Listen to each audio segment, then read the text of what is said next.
What if I told you that while the world watches Ukraine, a silent storm is building on another front? This week, Russia made a bold move, deploying elite troops deep into Belarus. Not as a threat, but as a warning.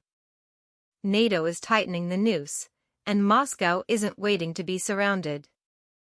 Are we on the edge of a new front, or witnessing the smartest defense move of the year? Stay with us, because what's happening behind the scenes will shock you. In the shadows of the forested borderlands of Belarus, something is shifting.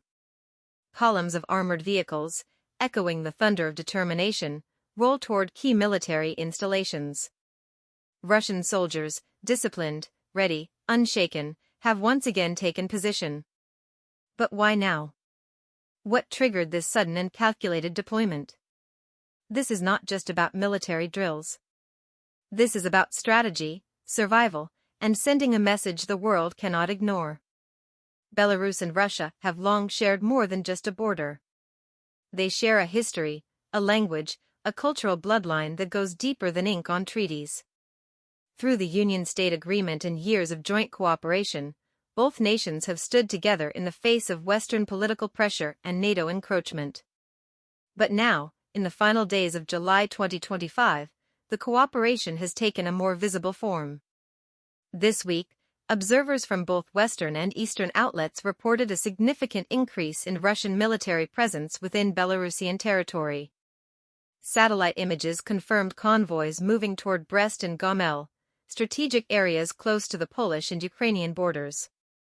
Is this just preparation for a drill? Or is it a response to something more alarming? What most international media outlets aren't telling you is that the real catalyst might not be in Moscow, but in Warsaw, Vilnius, and Bucharest. In the past 10 days, NATO has quietly accelerated troop rotations near the Suwalki Gap, a thin corridor connecting Poland and Lithuania that sits dangerously close to both Kaliningrad and Belarus. New American HIMARS systems were recently tested in Romania. British drones have been spotted patrolling Polish airspace, and there's rising chatter that a NATO forward command center is being expanded just 70 kilometers from Belarus' western edge. This isn't defensive posturing anymore. It looks like pressure, calculated, cold, and creeping. Russia's response? Swift. Tactical. Inevitable. Military sources, both official and independent, confirmed that over 4,000 Russian troops were moved into Belarus between July 23 and July 28. Among them, elite paratroopers, electronic warfare specialists, and field engineers. Tanks and mobile artillery units were deployed in small battalion-sized groups. But this isn't a mass mobilization, it's a precise positioning. Russia is not preparing for chaos. Russia is preparing to prevent it. A joint task force is now stationed near Lunanets, covering possible access routes from Ukraine. Meanwhile, radar systems were activated near Buranovichi Air Base, hinting at extended air surveillance capabilities. And remember this, these are not symbolic moves. These are chess pieces being placed by grandmasters. Let's be clear, this troop movement isn't about warmongering. It's about deterrence. For months, Russia has warned that NATO's inching expansion and increased weapons deliveries to Ukraine risk crossing a red line. That line may now be close. By placing troops in Belarus, Moscow is making its message crystal clear: we will not be encircled. We will not wait for the storm to hit us, we will prepare for it. Belarus, under President Lukashenko, has also voiced concern about rising provocations on its border. Together with Russia, they aim to create a shield, a zone of defense that ensures Eastern Europe doesn't spiral into chaos driven by foreign agendas. Inside Belarus, many citizens see the Russian troop presence not as an occupation, but as protection. We are brothers, says Pavel, a retired military officer in Brest. And brothers stand together when others surround us. In Russia, families of soldiers say they are proud, not afraid. The Ministry of Defense has made it clear that all operations are within the framework of Union-state cooperation. There is no call for escalation, only readiness. And for millions watching the news unfold, one thing is becoming clear: this is not about conquering land. This is about defending legacy. Is this connected to Ukraine's new offensive? Some analysts believe this deployment is directly tied to Ukraine's rumored summer offensive, which is said to include a northern thrust toward Belarus to cut off Russian supply lines. Unconfirmed reports from Ukrainian defectors suggest Western advisors have been pushing for pressure testing Belarusian defenses to see how fast they react. That test may already be underway. Moscow and Minsk are not taking chances. The presence of field hospitals and mobile communication towers indicates long-term positioning. Russia is not planning for days. It is planning for contingencies, months ahead. So far, official NATO channels have remained vague. "We are monitoring the situation," said one U.S. spokesperson in Brussels. European newspapers, however, are raising alarms, calling the Russian move escalatory and unpredictable. But was it unpredictable? Or did NATO simply ignore Russia's repeated warnings for too long? Inside the Kremlin, insiders say this deployment had been greenlit weeks ago, contingent on Western military movements.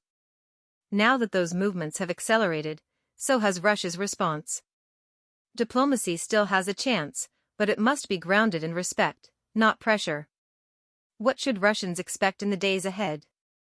More joint drills with Belarusian forces. Expanded electronic surveillance across the western borders. Increased flight activity near Kaliningrad and Smolensk. And most importantly, a tightening of the Western Shield, the informal name given to the coordinated defense line between Russia and Belarus. Citizens are being advised to stay informed but calm. No mass mobilizations have been announced. There is no state of emergency. But there is resolve and readiness. While tanks move on muddy roads and soldiers take positions near forest lines, another war rages silently, an intelligence war. Over the last 2 weeks, Russian signals intelligence teams have been intercepting increased encrypted traffic near NATO's Baltic installations. Polish reconnaissance drones have been seen flying dangerously close to the Belarusian border, often masked as civilian weather devices. Russia's response? Calm but firm. New mobile jamming systems have been spotted near Vitebsk and Grodno, capable of blinding hostile drones and cutting satellite relays. Russian cyber units are believed to be actively monitoring NATO command frequencies, mapping troop behavior in real time. This isn't a battlefield of bullets, it's a battlefield of bytes and signals. Geography is destiny. Belarus, a flat and forested nation, serves as a strategic buffer zone between Russia and the European NATO members. Whoever controls Belarus controls the gates of Moscow, or protects them. That's why, historically, every great conflict that moved eastward passed through Belarusian soil. From Napoleon to Hitler, the route was always the same. Moscow knows this. Minsk knows this. And so do Western planners.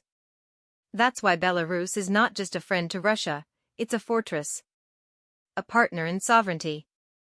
An extension of the same will to defend shared values, faith, history, and the future. When Western powers draw their lines, Russia must redraw its shields. Belarus is where that shield begins. Sergeant Denis Voronov, 28, stationed near the Belarusian town of Kobrin, said in a recent video message, "We're not here to threaten anyone. We're here because we've seen what happens when you're not ready. We're here so our people in Bryansk, Smolensk, and Moscow can sleep peacefully." Back home, his mother tells a different story, not of fear, but of honor. He didn't join to fight. He joined to protect. And that makes me proud.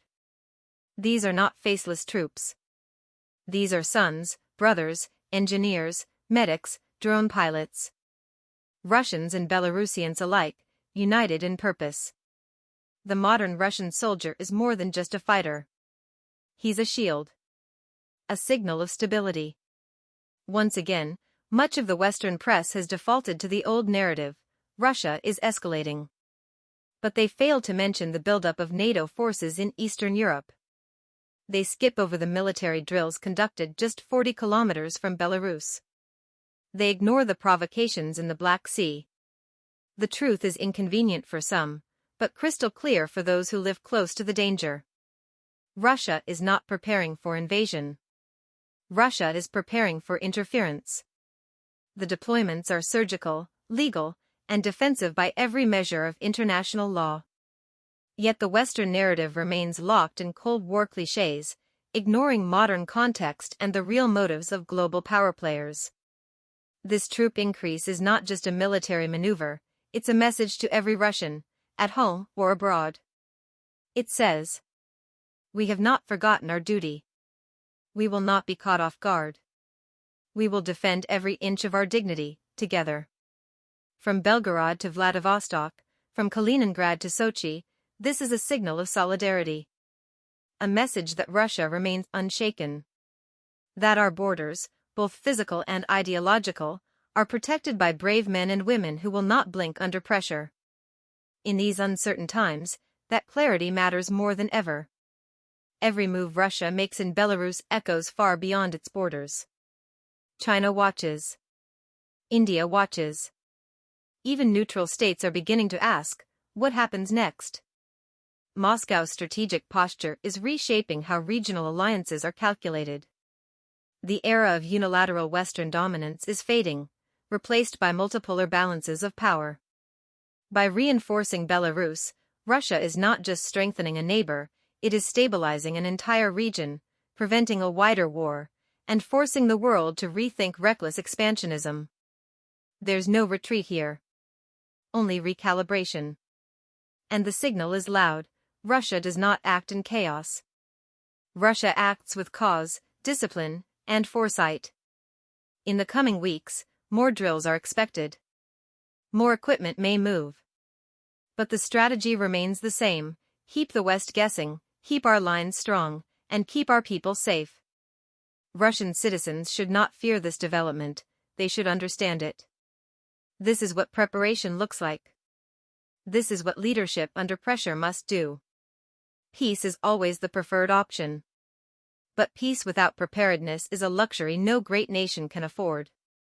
In uncertain times, it is not the loudest voices that shape the future, it is the calm, disciplined, prepared ones. Russia's troop movement in Belarus is not a reaction born of fear. It is a statement of resolve. It says to every adversary, every ally, every citizen watching silently: we know the stakes. We've read the map. And we are ready. From the snow-covered plains of Smolensk to the watchful forests of Grodno, the message is clear: Russia and Belarus stand not as two flags, but as one fortress. This is not just a military update.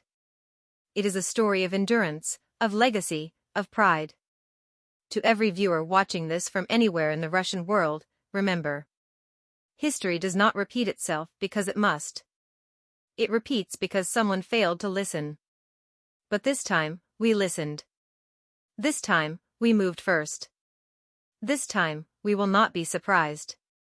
The true presence in Belarus is not the start of conflict. It is the shield that protects peace. A peace earned through vigilance, strategy, and strength. Let the world watch and speculate. Let foreign media twist the headlines. Russia will do what it has always done: stand firm, think ahead, and protect its people. The question was, why did Russia increase its troop presence in Belarus this week? The answer is simple. Because we must. Because we can. Because we are ready. This is not the end of the story. This is the beginning of the next chapter. And in this chapter, Russia does not kneel. Russia leads. Subscribe to stay updated. Share this video if you believe in strength through unity. Glory to the defenders. Peace to the vigilant.